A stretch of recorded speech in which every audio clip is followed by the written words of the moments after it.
How are we doing? Never know where to look on this. There, I think. So, bike's in the stand. She's all good. Running like a champ. Initial test. Yeah, told you about all that. Then I took her to the Malverns. I still need to do that video. It was a great time. Loads of people stopping to have a look at it. I still never know where to look. There, isn't it? Yeah. Stopping me to have a look and a chat. Had a chat with some pretty cool people.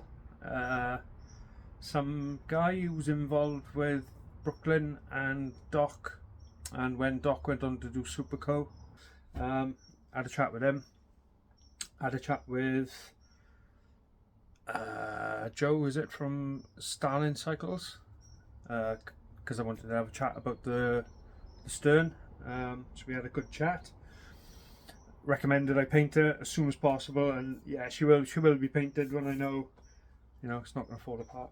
Yeah, because the idea for the dropouts came directly from the stern, and I wanted to show him my approach. Yeah, and he was pumped on it. Had a chat with the boys from Tora. I explained why I wanted to buy a linkage off them, and I loved their response at the time. It was classic. I think I said in earlier videos, it's like, any chance of buying a linkage off you boys? And they replied, yeah, absolutely, you can buy a linkage off us. It'll be $2.5 grand. You'll get a free frame. And it's like, okay, yeah, I understand. But that was at the point where I needed my linkage parts, and it was the turning point where, do I buy a milling machine? Do I try and source them from somebody else? In a way, it was kind of good that they didn't sell me the linkage parts, because I got to make my own. It's it's a big learning curve. Got a milling machine now, so possibilities in the future for doing other things. Brilliant. So the reason it's in the stand today, it's okay, but I'll explain. In the rear dropouts, because they're eccentric, to pull the axle back and in turn tension the chain. If you remember, I put countersunk cap head screws on the opposite side of the axle. Axle was off center, wasn't it? Yeah, so obviously there's the swing arm, there's the axle, which is off center. Opposite that, then that's not doing anything. It's just a M5 or M4, I think it is. Cap head, countersunk, Loctited in. This side isn't an issue because of the direction I turn. I'm turning the actual dropout in the swing arm, so every time I tension it, it's going around that way, which means that I am tightening the screw every time. The other side, however, obviously because it's the other side, because I want to go up and back, the screw was undoing no matter how much Loctite I put on, which makes it a bit of a pain every time I want to take the wheel out. There's enough work going on as it is, because every time you take a wheel out, the caliper's got to come off. I don't take my wheels out very often to change the tyres, or if they're flat or they need new sealant, that's when I'll do it. The reason I'm doing it now is because I've got the time. I don't want it to become an issue in the future, and the chain is starting to stretch a bit. So when I rode it at our summer jam, yeah, there was a bit of chain slap on the swing arm. Otherwise that bike, there we are again, otherwise that bike is silent. If I can cure that, I mean, I can cure it with a little bit of sponge or something. That's not an issue. I've had to put a bit of sponge underneath the swing arm. I'll eventually put some on top just to stop that. But apart from that, the bike is silent, which I like. She performed well in the summer jams. The first time I've properly ridden it hard, not particularly hard tracks. She's a bit of a canal barge in the corners, I will say that. Just because she's so long and slack. Well, not ridiculously slack, but she's long and a bit heavy. and the track we were racing on, towards the end, you know, there's some really nice flat out sections, and I felt so stable, planted, and probably faster than I've ever gone through those sections. Further on, it gets a little bit steeper, not mental, it's not like steep tech. It gets a bit steeper, and in the steeps, there's these catch berms all the way down. Yeah, she didn't do very well in them. That was that. So she survived. So I want to fix this. I think I know how I'm going to do it. So that's where we're at. So to take the back wheel out, every time the rear caliper's got to come off, which is a bit of a pain because it's not what you normally do, is it? You just drop it out normally. But this is the cross I've given myself to bear.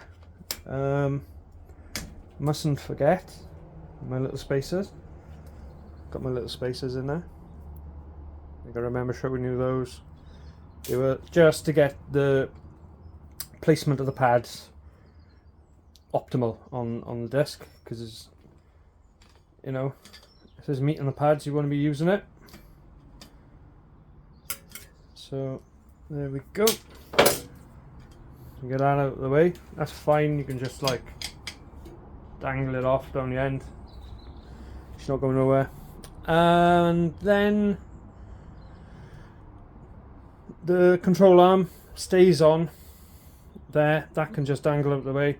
When I take it off, I must not forget to put that back or lose it when I take it off. The 2 pinch bolts, stainless on stainless now, so I'm making a massive conscious effort. Yeah, they're gold, aren't they? So I'm doing everything I can. I don't know what it's going to be. I think it's probably going to have to be copper grease. They're tightening up nice, and I'm greasing them every time, but I think stainless on stainless, it's going to have to be copper grease compound, which is fine. Don't mind a bit of that stuff. When I was in the trade on the wagons, Keith, my foreman, would make me copper grease pretty much everything. Copper grease the windscreen blades, windscreen wipers. That's a joke, by the way. Yeah, stainless on stainless is never good. Just causes galling. There we are. So the right side's popped out. That's the axle out. I can now take the chain off, hang that to there, take my washer off, and then out comes the end cap, because the control arm is pressed, the bearing is pressed onto the end cap. It just sits on the hub.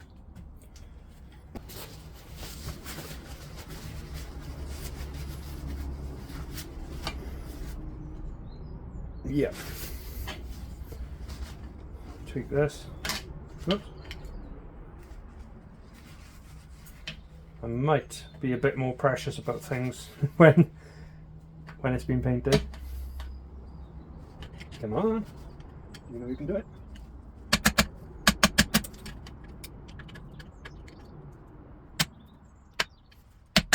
There we go. Not the prettiest machining I ever did on this build, but that's where the problem lies. I got an idea. I'll take it to the bench and I'll show you what's what. I'll mark it. So on one side of the bolt, of the thread that goes in, I can grind a flat on it, and then in here I can drill a small, like an M3, drill and tap an M3 and put a grub screw in, and hopefully with the grub screw in pinched up tight onto the flat that's going to be ground on the thread, that'll stop it turning. Hopefully. I may have to rethink this.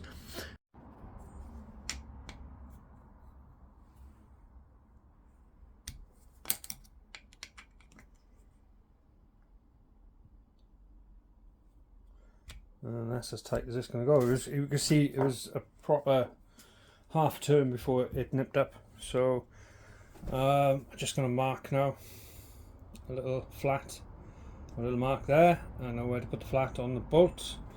Yeah, and then probably put it in the mill.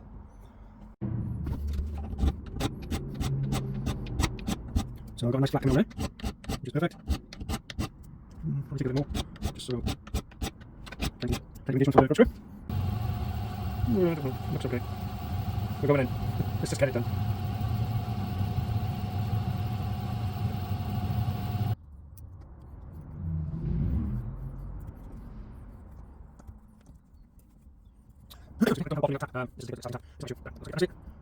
Whoops, we will get some off. And we will. And just hold it. Just tight. Well, like this. It's not in there. It's not tight. It's not tight. Let's hope we have. Okay, that's tight. So, I know probably. I'm going to take these pinch bolts out again. You hear that? Almost like it's gold again. I'm not sure if it did. I get some more grease. They're pretty greasy, but I'll get a bit more in there. We're going to absolutely make sure we've done everything we can to prevent those bolts galling in there, because the last thing I want is to be able to tighten these. And sometimes the stainless steel will gall, but it won't fully tighten, and you'll think it's tight, but it's not.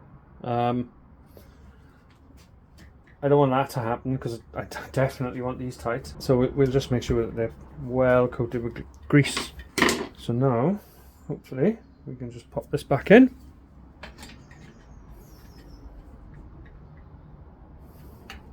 Much easier, because I got the bolt out and get more screwdriver in there.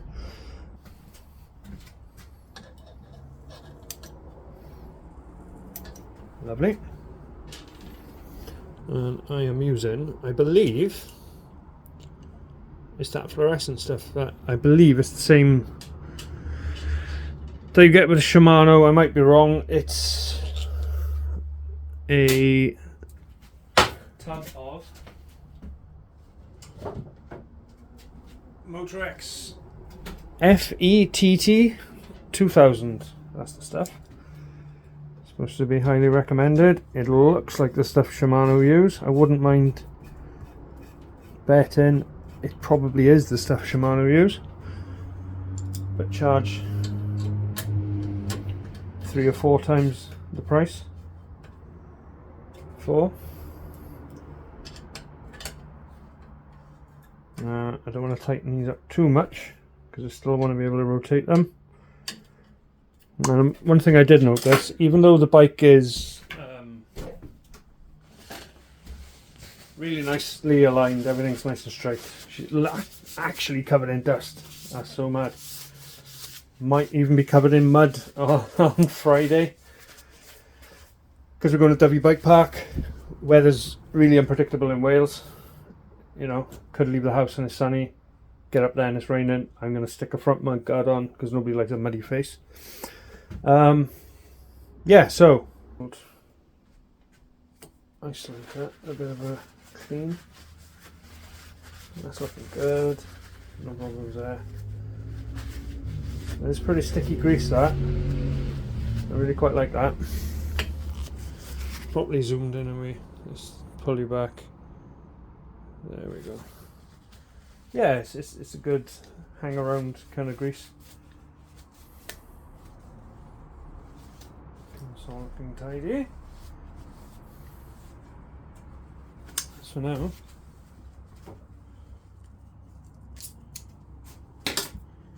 we will not forget our washer with the standoff that goes up against the bearing. Literally only goes back one way.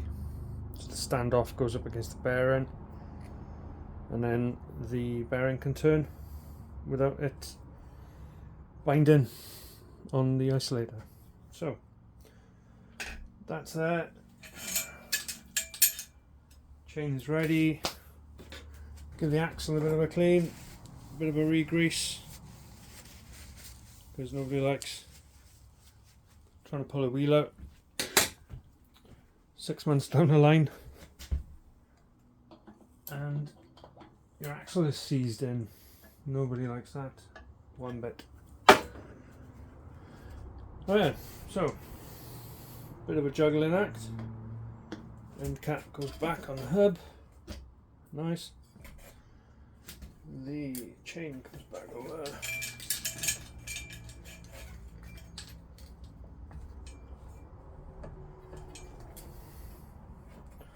Yeah, I was talking about alignment, wasn't I? I said even though the bike is aligned and everything sits nicely, there is a slight benefit of eccentric dropouts each side, because you can actually,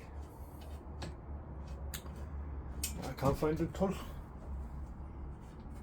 You can actually use it to your advantage and just tweak it slightly if the back wheel isn't sitting straight.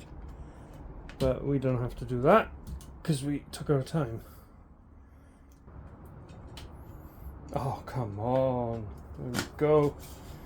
Okie dokie. Right. Line this side up. Push it in. Nice. Caliper last. There's no need to worry about the alignment until everything is tickety-boo. Right, moment of truth. There we go. Okay. Oh, lovely. I need to work on my video skills. Not too bad when I'm up the woods filming the boys digging and riding. The master, I believe, in my eyes, is if anyone watches him, is two-stroke stuffing. His videos are phenomenal. I could watch him hours on end. So anyway, it's good. Nice tension on the chain. Might even have eliminated the slap. I don't know, we'll see. I might put a bit of sponge, it might annoy me in the bike park. So next job, get the old caliper on. Bit of a cheat. I quite like using these. I tend to keep this spotlessly clean just because of the job it's doing. I don't want it around any oils and stuff, so I keep it completely separate from everything.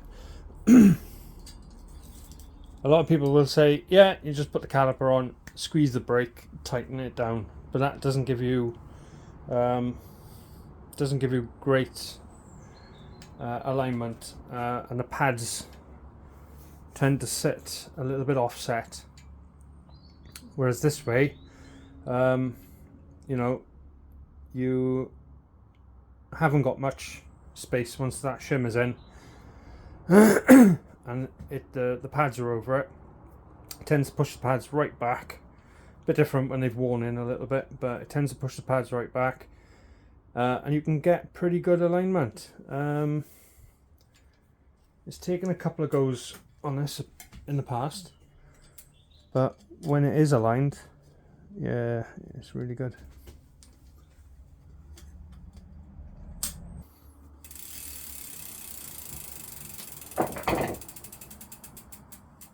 Nice. Break a little tweak.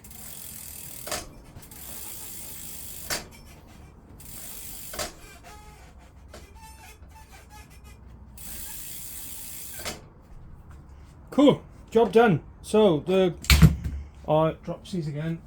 So that grub screw trick worked. Everything's tensioned. Chain's nice tension on the chain. That's probably going to change by the end of the bike park trip. We'll see. Get the mudguard back on the front. Last time I was up there, it wasn't raining, but it was wet, and it was, well, just residual water on the tracks, and it's just perfect. XL RRP, I think it is, Rapid Racer Products. The Max Guard, I think it's called. Really good bit of kit. Keeps the schleam out of your face. So yeah, brilliant. There we go. Short little video, bit of an update. Yeah, man. There we go. There she is. Let's get her up, Debbie. Let's see if she breaks. Hopefully she won't. and I'll fill you in.